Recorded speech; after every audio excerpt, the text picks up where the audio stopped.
સુરેન્દ્રનગરમાં દુધરેજ નજીક નર્મદા કેનાલ પરનો પુલ ભ્રષ્ટાચારની ચાળી ખાઈ રહ્યો છે। ધ્રાંગધ્રા જવા તરફના પુલ પર એક જ વર્ષમાં ચોથી વાર ગાબડું પડ્યું, જેના કારણે વાહન ચાલકો ફરી જીવના જોખમે ત્યાંથી પસાર થવા મજબૂર બન્યા। પુલ પર દર વખતે ગાબડું પડે છે અને બેદરકાર તંત્ર દર વખતે થીંગડા મારી સંતોષ માની લે છે। તંત્ર દ્વારા હાલ સમારકામ તો કરવામાં આવ્યું, પરંતુ તેમાં પણ લોટ પાણીને લાકડા જેવો ઘાટ સર્જાયો। સમારકામના બીજા જ દિવસે ફરી રોડ પર તિરાડો જોવા મળી, ત્યારે સ્થાનિકો યોગ્ય સમારકામની માંગ કરી રહ્યા છે, પરંતુ તંત્ર હજુ કોઈ મોટી દુર્ઘટનાની રાહ જોઈ રહ્યું હોય તેવું લાગે છે। ધ્રાંગધ્રાનો જે નેશનલ બ્રિજ આવેલો છે, જે નર્મદા કેનાલથી પસાર થાય છે, આજે વર્ષની અંદર આ 4 વાર ગાબડા પડ્યા અને 4 વાર આ રોડ બંધ કરે, ટ્રાફિક જામ થાય છે અને 4 વાર થીગડા મારે છે। ત્યારે મોરબી જેવી દુર્ઘટના બનશે, આ તો વહેતી કેનાલ છે, આમાં ક્યારે શું થાય તેનું નક્કી નથી, કેટલા માણસો મરી જાય છે। મોટી દુર્ઘટના બનશે ત્યારે સરકારી તંત્ર જાગશે એવું લાગે છે। જે હેવી કેનાલ છે કે જે બે કાંઠે પાણી છે વહી રહ્યું છે, એમાં ગમે ત્યારે પડી શકવાની પૂરેપૂરી શક્યતા છે। તો સરકાર શું મોરબીની હોનારતની જેમ આ હોનારતની પણ એક રાહ જોઈ રહી છે, અસંખ્ય માણસોના જીવ હાનિની રાહ જોઈ રહી છે। એ મારો પ્રશ્ન છે અને એ બાબતમાં સરકાર શું યોગ્ય તાત્કાલિક નિર્ણય લેવા માંગે છે એ આપના માધ્યમથી હું સરકારશ્રીને વિનંતી કરું છું। સુરેન્દ્રનગર શહેરને કચ્છ સાથે જોડતા મુખ્ય હાઈવે પરના દુધરેજ નજીક આવેલ નર્મદા કેનાલ પુલ પર છેલ્લા 1 વર્ષમાં ચોથી વાર ગાબડું પડવાનો બનાવ બન્યો છે અને જેને લઈ અને વારંવાર વાહન ચાલકોને હાલાકીનો સામનો કરવો પડે છે અને તંત્ર જાણે કોઈ મોટી દુર્ઘટનાની રાહ જોઈ રહ્યું હોય તેમ વારંવાર આજે નર્મદા કેનાલ પરના જે પુલ છે એમાં વારંવાર ગાબડા પડતા ઠીકડા મારવાની જે નીતિ છે એ તંત્ર દ્વારા અપનાવવામાં આવી રહી છે। આપ ટીવી પરના દ્રશ્યોમાં જોઈ શકો છો કે આ ગઈકાલે સાંજે જ આ પુલ પર ગાબડું પડ્યા બાદ તંત્ર દ્વારા રિપેરિંગ કામ હાથ ધરવામાં આવ્યું હતું, પરંતુ હજુ પણ આ રિપેરિંગ કામમાં પણ લોટ પાણીને લાકડા હોય તેવી સ્થિતિ જોવા મળી રહી છે। ગઈકાલે સાંજે જ આ જે પુલ પર છે રિપેરિંગ કામ હાથ ધરવામાં આવ્યું હતું, પણ આજ સવારે આ રિપેરિંગ બાદ પણ અત્યારે જે પુલનું રિપેરિંગ કામ કરવામાં આવ્યું છે તેને બાદ પણ તિરાડો જોવા મળી રહી છે, જેને લઈ અને કોઈ મોટી દુર્ઘટનાનો ભય છે। ત્યારે તંત્ર કોઈ મોટી દુર્ઘટનાની રાહ જોઈ રહ્યું હોય તેવું લાગી રહ્યું છે, ત્યારે તાત્કાલિક યુદ્ધના ધોરણે આ પુલનું યોગ્ય સમારકામ કરવામાં આવે તેવી ક્યાંક ને ક્યાંક શહેરીજનોમાં માંગ ઉઠવા પામી છે। અક્ષય જોશી, ન્યૂઝ 18 ગુજરાતી, સુરેન્દ્રનગર। ભૂગર્ભ ગટરના ઢાંકણા લગાવવા માટે ખોદેલા ખાડામાં બાઇક સવાર પુરુષ અને મહિલા પડ્યા। રાત્રિ દરમિયાન ગોદી રોડ ખાતે બનેલી આ ઘટના છે, જ્યાં મહિલાને ઈજાઓ પહોંચતા સારવાર હેઠળ ખસેડાઈ। સ્માર્ટ સિટી અંતર્ગત ચાલતા કામ ગટર લાઇન માટે ખોદેલા ખાડામાં બાઇક સવાર પડ્યા હતા। રાત્રે ખાડો દેખાતા વ્યક્તિ ખાડામાં જ પડી ગયા।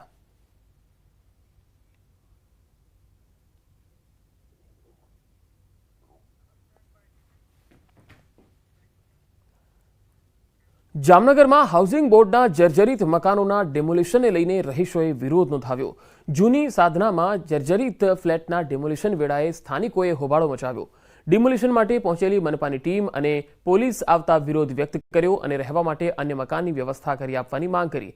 જ્યાં સુધી વ્યવસ્થા ન થાય ત્યાં સુધી ડિમોલિશન નહીં કરવા દેવાની ચીમકી આપી।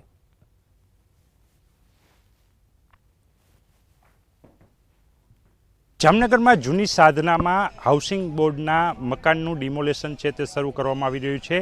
M53 અને M63 મકાન છે, આ જે બિલ્ડિંગો છે એમાં 24 જેટલા રહેણાંક મકાનો આવેલા છે। જે પ્રકારના દ્રશ્યો આપ જોઈ રહ્યા છો, ખૂબ જર્જરિત હાલતમાં જે આ હાઉસિંગ બોર્ડના મકાનો છે તે મકાનો પાડવા માટે હાઉસિંગ બોર્ડ, કોર્પોરેશન અને પોલીસ ટીમો આવી પહોંચી છે, ત્યારે સ્થાનિકોનો વિરોધ પણ છે। સ્થાનિકો સાથે જ વાત કરીશું। શું કહેશો બેન, આજે તમારું જે આ ફ્લોર છે પાડવા માટે આવી રહ્યા છે, શું કહેશો? ના, અમારે પાડવા નથી દેવું, અમને રહેવાની સગવડ દો, કે અમે રહી છીએ ખાલી ના કરાવો, લખાણ દો અમને, અમે જાય ક્યાં? ત્યારે માથે ચોમાસું આવે છે, અમારે ભારભર તેવડ તો હોવી જોઈએ ને, તે પોઝિશન નથી અમારી, તો કેમ ખાલી કરી દઈએ અમે? હવે બેન શું માગણી? કારણ કે મકાન આખું જર્જરિત છે, સામે પણ એક મકાન પડી ગયું, 6 લોકો ગુજરી ગયા એમાં। હા, તો હવે આ M63 અમને ખાલી કરાવે છે, તો અમે M63 ખાલી કરવા રાજી નથી। તો સ્થાનિકોની માંગને લઈને હાઉસિંગ બોર્ડના ડેપ્યુટી એક્ઝિક્યુટિવ એન્જિનિયરે કહ્યું કે હાલ તાત્કાલિક ધોરણે મકાન ન આપી શકીએ, જ્યારે રીડેવલપમેન્ટ સ્કીમ હેઠળ આવાસ બને ત્યારે મકાન આપી શકીએ। વધુમાં કહ્યું કે અવારનવાર મનપાની નોટિસો બાદ પણ જર્જરિત મકાન ખાલી ન કરતા ડિમોલિશનની કાર્યવાહી હાથ ધરાઈ છે।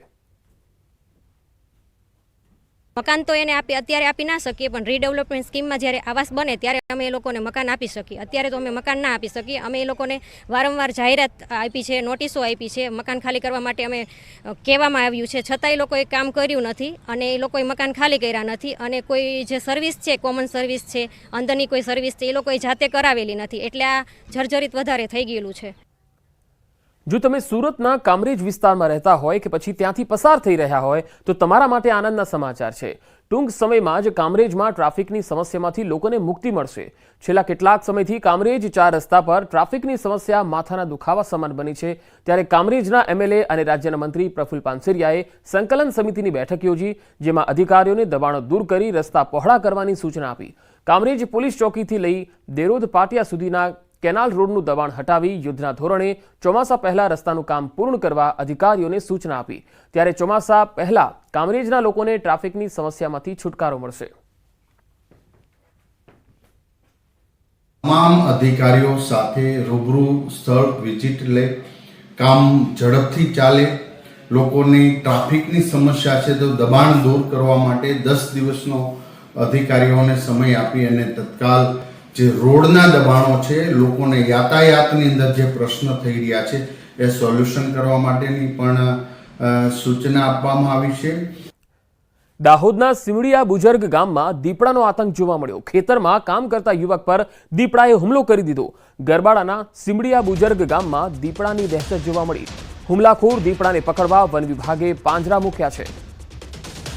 ગરબાડા તાલુકાનું સિમડિયા બુજર્ગ ગામ કે જ્યાં દીપડાની દહેશત જોવા મળી છે. ખેતરમાં કામ કરતા યુવક પર દીપડાએ હુમલો કરી દીધો. વન વિભાગને આ દીપડાની લઈ જાણકારી આપવામાં આવી છે. ત્યારે વન વિભાગની ટીમે અહીંયા પાંજરા ગોઠવ્યા છે.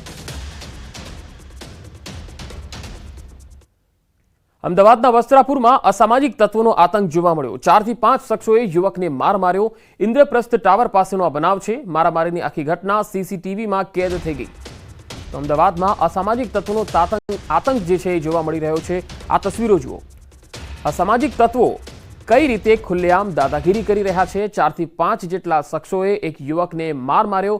આખી ઘટના સીસીટીવીમાં કેદ થઈ ગઈ હતી. આ બનાવ ઇન્દ્રપ્રસ્થ ટાવર વસ્ત્રાપુરનો છે.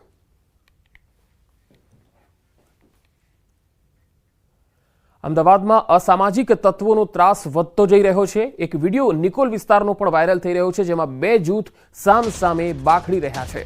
નિકોલના ઉત્તમનગર નજીકનો વિડીયો હોવાની શક્યતા છે.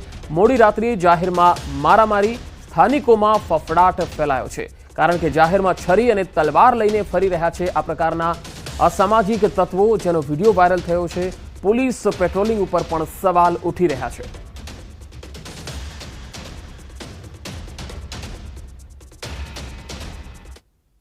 આગળ વધુ સમાચારો પર નજર કરીશું. હાલ રોકાઈશું એક બ્રેક માટે.